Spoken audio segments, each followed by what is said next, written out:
दोस्तों, पूज्य गुरु जी कहते हैं, जब भी आपके जीवन में विघ्न बहुत ज्यादा हो, संकट बहुत ज्यादा हो, रोग बीमारियां आपको चारों तरफ से घेरे हुए हो, धन प्राप्ति के रास्ते नजर ना आ रहे हो, तो आपको चतुर्थी की विशेष तिथि में एक शमी पत्र शिवलिंग के ऊपर जरूर समर्पित कर देना चाहिए। गुरु जी कहते हैं कि जो भी व्यक्ति शमी पत्र को शिवलिंग के ऊपर समर्पित कर देता है और वह भी चतुर्थी की तिथि में, तो उसके जीवन में कभी भी धन की कमी नहीं होती है। उसके शरीर के सारे रोग बीमारी समाप्त हो जाते हैं और अगर उसके जीवन में किसी भी प्रकार का संकट चल रहा है, समस्याएं चल रही है, तो वह भी महादेव की कृपा से बहुत ही जल्द समाप्त हो जाती है। तो चलिए जानते हैं इस विशेष उपाय के बारे में, लेकिन उससे पहले वीडियो को लाइक करें, चैनल को सब्सक्राइब करें और कमेंट में श्री शिवाय नमस्ते जरूर लिखें।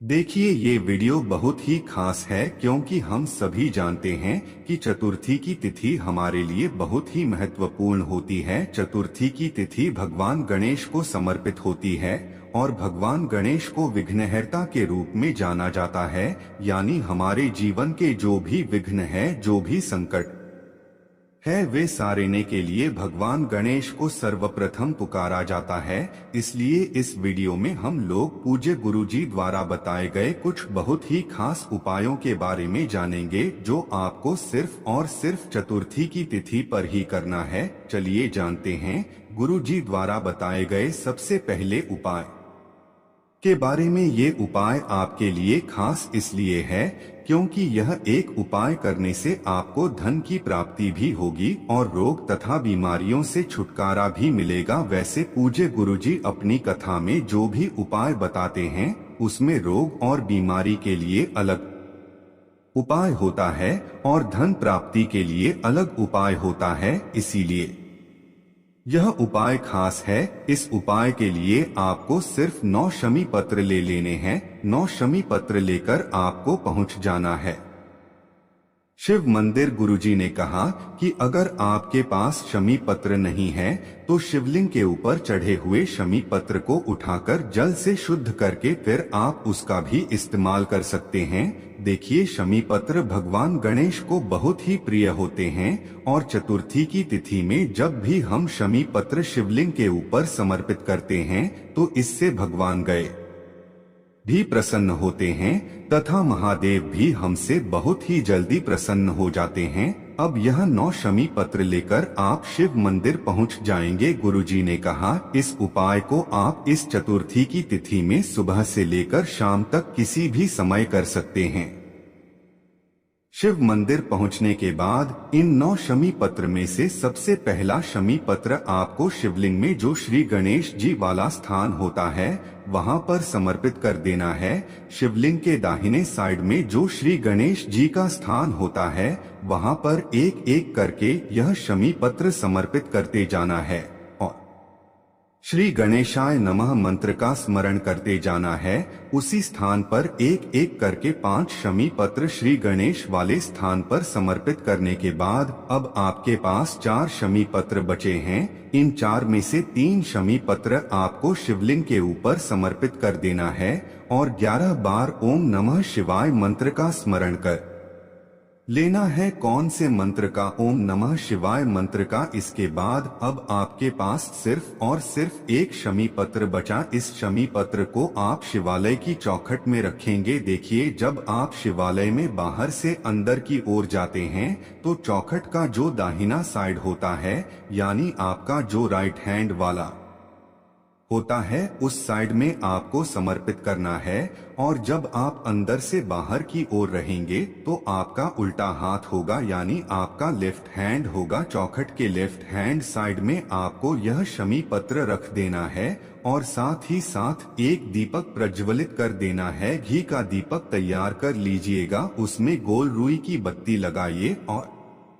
दीपक प्रज्वलित कर दीजिए। सबसे आखिरी शमी पत्र रख दीजिए और यह दीपक रख दीजिए तथा भगवान गणेश के बहुत ही प्रिय नाम मयूर ध्वज, कौन से नाम का स्मरण करना है? मयूर ध्वज का नाम स्मरण करते हुए आपको यह आखिरी शमी पत्र रख देनी है और इसी के बगल में एक दीपक प्रज्वलित कर देना है। उसके बाद सबसे आखिर में आप अपनी मनोकामना बोल दीजिए। अगर आप धन प्राप्ति के लिए यह उपाय कर रहे हैं तो भगवान गणेश से धन प्राप्ति के लिए प्रार्थना कर लीजिए। और अगर आप अपनी बीमारी को, अपने रोग को समाप्त करने के लिए यह उपाय कर रहे हैं तो अपनी बीमारी को दूर करने के लिए प्रार्थना कर लीजिए और फिर वापस अपने घर आ जाइए। पूज्य गुरुजी ने कहा कि जो भी व्यक्ति भगवान मयूरध्वज से इस प्रकार की प्रार्थना करते हुए यह शमी पत्र समर्पित कर देता है तो उसके यह दो कार्य, धन प्राप्ति वाला कार्य और रोग मुक्ति वाला कार्य, बहुत ही आसानी से पूर्ण हो जाता है। अब जानते हैं गुरुजी द्वारा बताए गए दूसरे खास उपाय के बारे में। यह उपाय उन लोगों को करना है जिनकी कोई विशेष मनोकामना है जो परिपूर्ण हो ही नहीं पा रही है।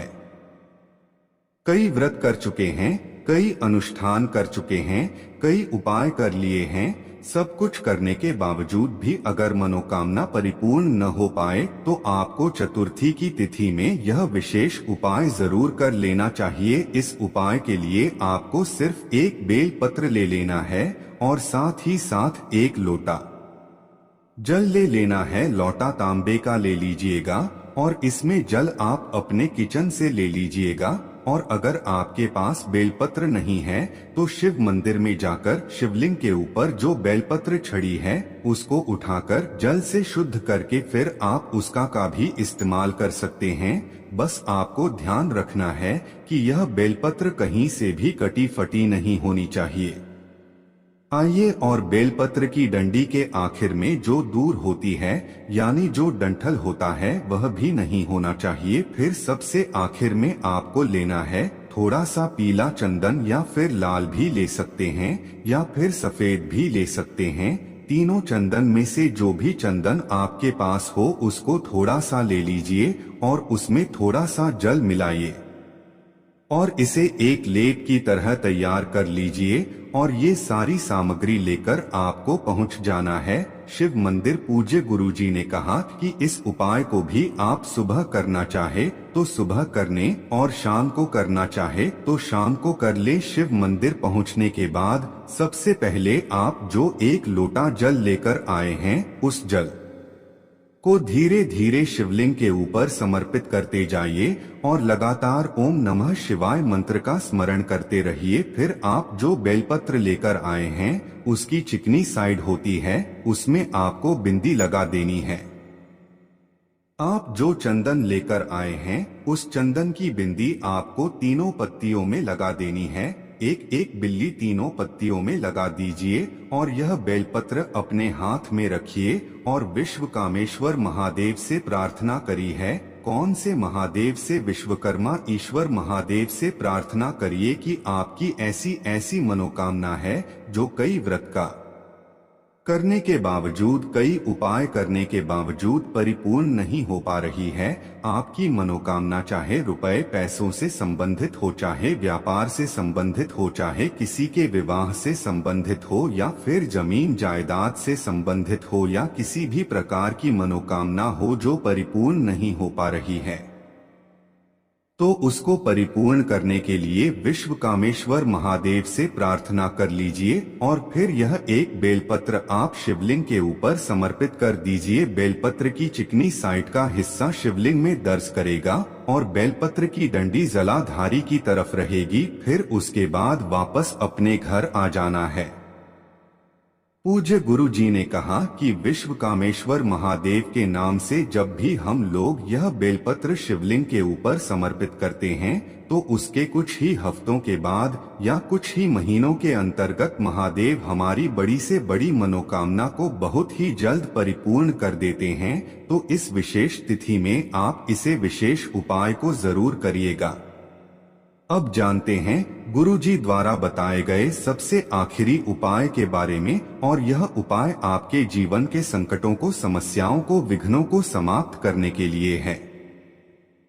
यह उपाय के लिए आपको 7 लौंग ले लेनी है। 7 लौंग आप फूल वाली लेंगे। लौंग खंडित नहीं होनी चाहिए, टूटी नहीं होनी चाहिए, लौंग पूर्ण होनी चाहिए। फिर इसी के साथ आपको 1 चुटकी काले तिल ले लेने हैं और एक चुटकी काली मिर्च ले लेनी है। देखिए, एक चुटकी में जितनी भी काली मिर्च आ जाए या फिर एक चुटकी में जितने भी काले तिल आ जाए वो आपको ले लेना है और ये तीनों सामग्री लेकर आपको पहुंच जाना है शिव मंदिर। देखिए, ना ही आपको एक लोटा जल लेना है और ना ही कुछ लेना है।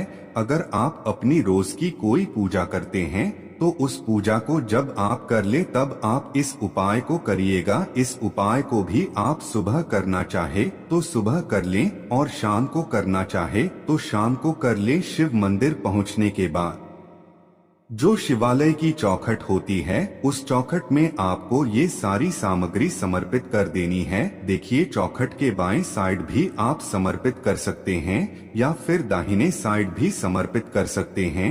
दोनों कोनों में से किसी भी एक कोने में आप यह सारी सामग्री एक साथ समर्पित कर दीजिए। 7 लोग जो आप ले कराए वह समर्पित कर दीजिए। एक चुटकी काले तिल लेकर आए वह समर्पित कर दीजिए और एक चुटकी काली मिर्च, ये सारी सामग्री समर्पित कर दीजिए और ओम नमः शिवाय मंत्र का स्मरण कर लीजिए। और फिर सबसे आखिर में आपके जीवन के जो भी संकट है, जो भी समस्याएं हैं, अगर आपके घर में लड़ाई झगड़ा बहुत ज्यादा होता है, आपस में किसी की बनती नहीं है, एक दूसरे में लड़ाई झगड़ा हो रहा है या फिर किसी भी प्रकार के संकट समस्याएं चल रही है, तो उनको दूर करने की महादेव से प्रार्थना कर लीजिए और फिर वापस अपने घर आ जाइए। गुरु जी कहते हैं कि जो भी व्यक्ति हफ्ते में एक बार इस उपाय को करना शुरू देता है तो उसके जीवन के सारे विघ्न, सारे संकट, सारी समस्याएं समाप्त हो जाती है।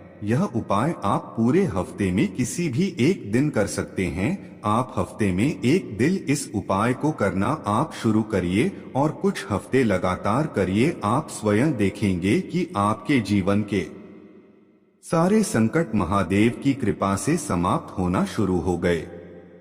तो दोस्तों, ये थे पूज्य गुरु जी द्वारा बताए गए कुछ बहुत ही खास उपाय। जो भी उपाय आपके लिए उचित है, सरल है, उसे आप कर सकते हैं। यदि आपको उपाय से जुड़े किसी भी प्रकार के सवाल रहते हैं तो आप कमेंट में पूछ लें। उपाय को करते समय आप किसी भी प्रकार की गलतियां न करें। अगर आपको जानकर अच्छा लगे तो चैनल जरूर सब्सक्राइब करें। धन्यवाद। मिलते हैं नेक्स्ट वीडियो में।